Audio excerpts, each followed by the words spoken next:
California has passed a series of legislation to make it easier to add an accessory dwelling unit to an existing property. So the idea is to increase the density by adding more housing on existing infill plots of land. So they can be between 400 and 1,200 square feet, which is like up to a 3 or 4 bedroom. You can add multiple ADUs in some cases, like if you're on a multifamily property, like a duplex, or even if you have a small multifamily property that has, let's say, some garage bays, you can convert those into accessory dwelling units. So folks are doing this either for a family member or for rental income. So we see folks doing this where they want their parents to come age in place to be close to their grandchildren. They'll build an ADU for them after they retire. Or maybe it's for a younger couple who can't afford the housing market. Many of our projects are in coastal areas where even a starter home is more than $1 million. So it's another option that people are looking at. And meanwhile, the state is promoting it to add housing inventory to help address the housing shortage.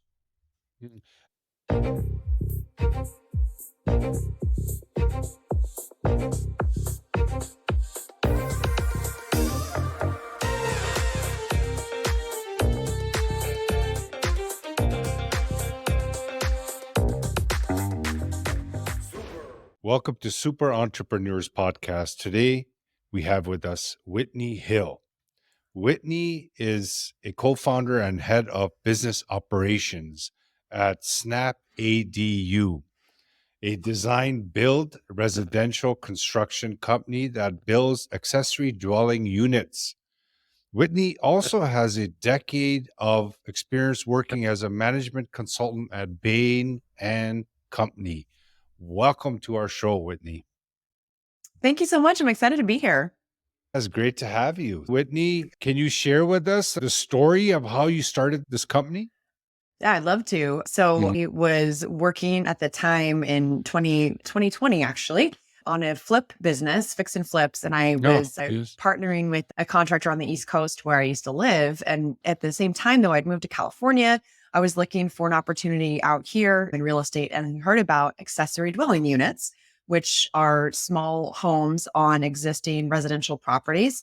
I was excited to get involved in that. So I was working in a coffee shop and overheard 2 people talking about ADUs, as they're called. And I thought, I need to go talk to those people about this if I'm going to try to get in this space. But I'm an introvert and I didn't get up and talk to them. And I'm sitting there, oh man, I missed my shot. 30 minutes later, they walked back by. So I took that as my sign. I stood up and walked over and introduced myself. And one of those gentlemen ended up introducing me to my co-founder, Mike Moore, who had a background in construction, was running a smaller construction company himself, looking to get into accessory dwelling units. So we had the same vision, even though we had extremely different backgrounds. And our skill sets allowed us to very quickly focus and scale to become SnapADU. Cool. So for listeners who may not be familiar with the concept, can you explain to us accessory dwelling unit, what it is and why it's becoming more popular? Absolutely. So there is a massive housing shortage in dense areas like Southern California, Bay Area, and of course, other areas across the country. At a state level, though, California has passed a series of legislation to make it easier to add an accessory dwelling unit to an existing property. So the idea is to increase the density by adding more housing on existing infill plots of land.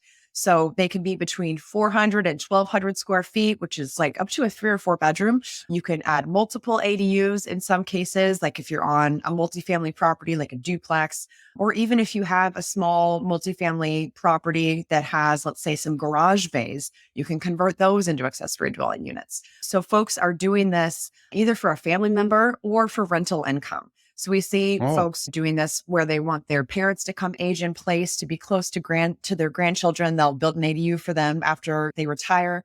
Or maybe it's for a younger couple who can't afford the housing market. Many of our projects are in coastal areas where even a starter home is more than $1 million. So it's another option that people are looking at. And meanwhile, the state is promoting it to add housing inventory to help address the housing shortage. And what's the range per square footage for the expense to set one up? Yes. So the smaller units are quite expensive because you still have a full kitchen. You're still doing all the site Oh, work. okay. You're mobilizing all the same trades. The bigger you As you get, would the do for a cheaper it house. gets. Mhm. Exactly. It is just a small house. It still needs to be permitted and have a set of plans. For the larger units that are more like 1,200 square feet, the all in Mhm. cost with plans, permits, site work, the building itself, it's going to be like in the $300 range per square foot. But as you get Okay. smaller, let's say you're building just a 500 square foot, one bedroom, you're going to be closer to $500 a square foot. So Oh, the smaller more. units are more costly. There are other options as far as construction. So modular is something that we see for the smaller units. If you can fit a unit that is already ready off the shelf on your property and just have it craned in, it can be an amazing option. Our business is more focused on the larger units or the properties that are more complex that would not fit that kind of a profile. But there are lots of regional companies offering modular options for ADUs as well. That one point you made, a lot of people, it may be difficult to get into the housing market. This is a very easy way to start a family. They can just create this ADU on their property with their family and have that privacy at the same time. Absolutely. And it's allowing families to access school districts that they wouldn't have otherwise. Yeah. When you're adding a unit that can be rented out to a family, they're able to access something they couldn't have. Or we see some families adding ADUs to create cash flow so they can stay on their own property. So sometimes you might have a family downsize into the ADU and rent out the main house for income. So there's lots of different Yeah, configurations that's and it may true. change over time. Yeah. That's true. Have you seen an incline? It is getting more popular, but when did that transition begin? Transition began really in late 2019 when some of the more important laws were passed that Mm, did things like reduced the setback requirements. So you at a state level could put an accessory dwelling unit within 4 feet of the side and rear setbacks, and there's no minimum lot size, which meant that mhm. many more properties could now add these. The other important piece was to reduce impact fees. ADUs that are below 750 square feet aren't subject to a lot of those same fees that like a primary home would be. So it might have cost $30,000, $40,000 to permit an ADU prior to 2019, as where now it might Oh, be more like $10,000, something in that neighborhood. So that made it much more appealing. And it's funny, if you look at the Google Trends data for a search term where you can see how it did over time, you can split that by geography. And if you look at ADU as a search term in California, you can see that inflection point in 2019, where now the awareness is much higher. And you look at it at the national level and it's still flat. But right mm, now, there's many other states that have this in the works. New York is looking at it. Places, mhm. Austin and Denver and Portland are all looking at this as well. So we're seeing it get more traction nationally, also as funding is becoming more readily available. There was a White House press conference on it last spring about how Fannie and Freddie were going to start making loan products that would allow for income from accessory dwelling units to be counted in the loan Oh, calculations, cool. which makes it much more appealing for folks when there's better Yeah, financing available. for sure. It made a big difference. And what about the address? How would it work? It gets its own address. So it's typically two numbers Oh, up or down from the primary. mhm. And actually, in some areas like Portland, you can have a condo situation where you can sell off the accessory dwelling unit. You still have to conform to Hey. the condo rights and everything for that common space of the yard, but you can actually sell them separately there. You can't do that in California yet, but we've actually been trying to get that passed in state legislation because it would have different exit options for someone who's adding an accessory dwelling unit. Because right now you can't sell them separately. Are you guys going to expand to other states? We may. So the secret to our success thus far, though, has been getting really good at our geography. And we found that there's a lot of Mm, scale benefit to that. One, the awareness from things like our yard signs, our trucks really helps to be more concentrated. Also, just in greater San Diego, we deal with about 15 different jurisdictions, and each one of those cities has their own take on ADUs. The state passed the law that's the floor, if you will, of what must be allowed, but each city has their own different set of requirements layered on top of that. So for us to get very versed in that has taken some time as well. And then lastly, in mm, general contracting, the subcontractor base is historically very regional, very local. So if we were to mm. expand, we would need to invest heavily in building out a whole other network of subcontractors. For those reasons, we've decided to Oh, get very strong in San Diego first. good. I could see us in Yeah. maybe the 2 to 3 year horizon, though, taking this model and translating it to other areas. One last Mm. comment I'll make about geography. Yeah. The other reason it's been important that we've gotten so specialized here is that 70% of our leads come from organic search. And most of that is localized. It's people searching in things like San Diego ADU or Chula Vista ADU. And since almost all of our content is focused around those geographies, we perform very well on those search terms. So that's another thing we'd have to Mm. spin up in another That's good. area, is a whole other set of marketing pages, if you will, on those different Mm. geographies. So, what sets you guys apart from other companies in the same industry? I think the biggest difference is that we are fully integrated. We have design, permit, and build all on our staff. And typically you'll see construction companies outsourcing the design, outsourcing the permitting, which means there's a bit more of a delay in the feedback that comes between the two groups. So since we have that all in-house, we've been able to learn very quickly from what's actually happening when we go to build these things in the field, and then we fix it for our next client. The other thing that sets us apart is that we've really designed this to be a repeatable process. We think of it as more of a product that we're offering rather than just a service. And that goes along with how we're offering standard plans that clients can pick from, tweak them, make them their own, but it gives us a starting place for some standardization that allows us to move more quickly, to quote prices more readily, to get fixed pricing with our subcontractors. So I think that process orientation really makes our company stand out as well. So, if there's an entrepreneur in the audience that has construction background and they are interested to get into this business, do you have any advice for them? You pick a very specific niche. So when we started out, we just said, let's do ADUs, only ADUs, which to someone who doesn't know much would maybe sound very focused. But there are Mm. ADU conversions where you're messing with existing space and turning it into one, Okay. versus a detached ADU that is all new construction, different geographies like we talked about. So pick your geography and also pick your asset type very specifically. You can always expand from there later. But if you pick something to become an expert in, you're going to quickly have a way to distinguish yourself from the others in your field, become an expert there, and then decide how you're going to grow. Excellent. And you must deal with contractors, you must deal with a bunch of different variables in the industry. How do you manage it as an entrepreneur?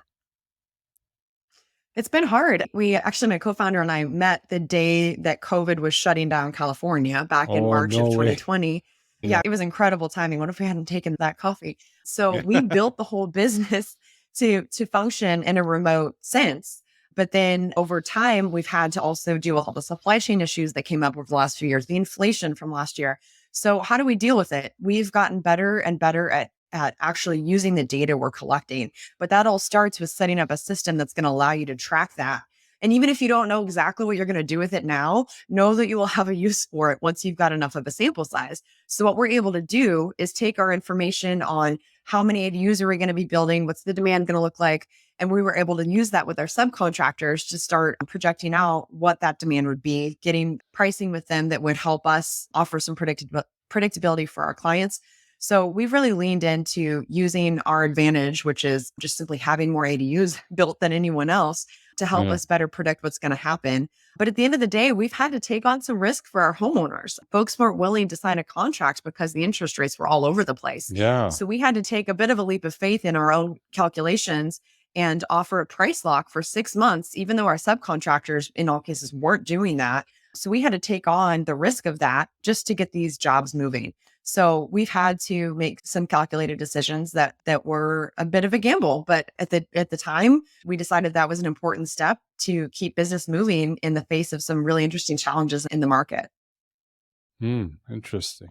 How do you handle stress in your business as an entrepreneur? Because it seems very busy. It is very busy. I would say one way we handle stress is when you're an entrepreneur, you have so many ideas and there's only so Mhm. much time in the day. So we really heavily rely on Asana to take all of our tasks and help Oh, us yes. That's a good tool. organize, sort them. And we love Mhm. it because it's become our Yeah. collective consciousness. So even if we have a fantastic idea, you have somewhere to park it and either assign it to someone to start working on it or to delay it till a later time. So that's actually taken away some of the stress because I think a lot of us hold that when we don't have an organized approach to our own work.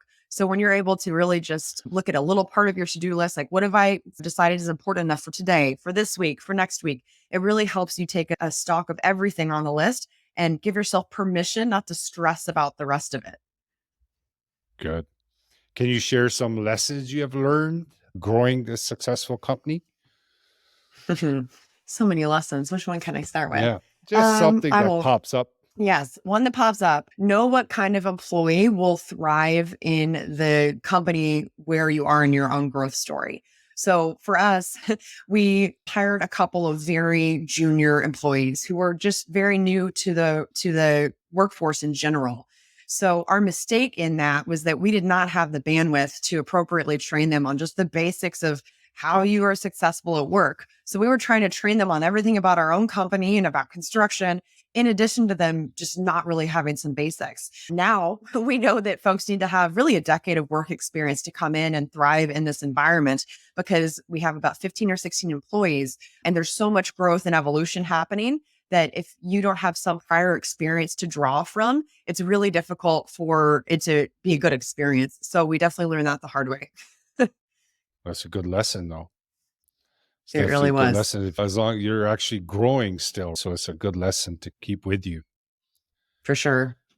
Yeah. Are you involved with personal development, mindset stuff? Do you work on that for yourself to grow your business? Yes, and we're trying to work on it more with our whole company. We actually Mm. brought on a former colleague of mine from Bain& Company who is filling a chief of staff role, so to speak. So we're always advancing those kind of development efforts, both as far as personal development, like you said, and also making sure that there's clarity on, as a company, what's the vision, Yes. what's the mentality. So things like, how are we going from a cover your ass culture to a client service culture, which is very different, right? When we were first growing, it was all about, do we have the right contracts in place? Do we have the process and system? Now all that's there. Now, how is it something that the clients feel good about telling their friends and family about? It's a very different kind of mentality. But as far as our personal development, yes, that's also something where we have every 6 weeks or so a training session that's optional, that's on more of a growth topic. It might be on how to manage your task list, like we just talked about, like how to organize your day, time management sort of thing. Mm. It might be on Mm. leadership Good. and tips from a more advanced team member. So we try Mm. to keep ourselves accountable by having a cadence for that kind of thing. Mm. How many employees? Sorry, I don't know if I asked this. We have 15 employees. Gee, that's good. You're growing. When you We are started off growing. with, how many did you have when you first started? When we first started, so Mike had 5 people on his team. So Mhm. we've pretty much doubled our workforce. So mostly what he had were our superintendents who are actually like managing pieces out in the field, and then one project manager. So we've added to that all of the sales, design, and permitting functions. So most of the folks that we have brought on have been office roles. That's double growth. You can see when a company grows, the employees, the company, the people. It's not the brick or the mortar. It's actual people, the human beings. And when you include more staff and more talent in your organization, it just proves that you're growing. Totally. And what we're proud of, though, is while we have approximately doubled that workforce, our throughput in the number of jobs has gone up by something like eightfold. So when I met Mike Mm. doing 6 or 7 projects a year, 1.5 million of revenue, right now we have 48 live projects and our annual revenue is around 15 million. So we were able to Amazing. scale up massively in the operation without adding a commensurate amount of headcount, which tells me that we did a good job with our processes and automation. That's excellent. Great work, Whitney. Can you share with Thank us you. what you feel your innermost superpower is that got you to this point in your life? Oh, yeah. I would definitely say it's making the most of data. I've always loved Excel. I remember when I first saw it at age 14, I was very into it. But the reason that's been important in my career is that I'm very quickly able to create some kind of an advantage beyond everyone else in the room who is not either willing or able to go into the detail. And when you're at an owner level, you can't do that all the Mhm. time. But knowing when to strategically go into the nitty gritty has been very important. So learning the accessory dwelling unit regulations was pivotal, building out our whole infrastructure of the processes and systems that our team is using, very much in the weeds on all of that. and to be able to pivot between the strategic part of it, knowing where that needs to go, but also being able to implement and then tell someone else how to keep implementing. That's definitely been my superpower. Thank you so much, Whitney, and appreciate you joining us today, sharing your message and sharing all the wonderful things that you guys are doing. I'm sure you're going to be serving and helping many people to come. Thank you so much. Really appreciate you being Yeah, here. yeah, no problem. And also appreciate that you agreed to help us promote your episode on your network as well. That really helps us make a bigger impact. So appreciate that as well. Yeah, we're excited to, for sure. Yeah, thank you. And audience, thank you once again for joining us for another episode. Whitney's information will be in the show notes. If you're looking at something like this or thought about it, or maybe you didn't even think about it as of yet, you always increase your awareness when you hear something new like this. There could be an opportunity where it could help with your mortgage or financial situation or anything else, or just even help someone in your community. It might be a good opportunity to look into this. Again, thank you for helping us grow. Appreciate you all. And thank you, Whitney.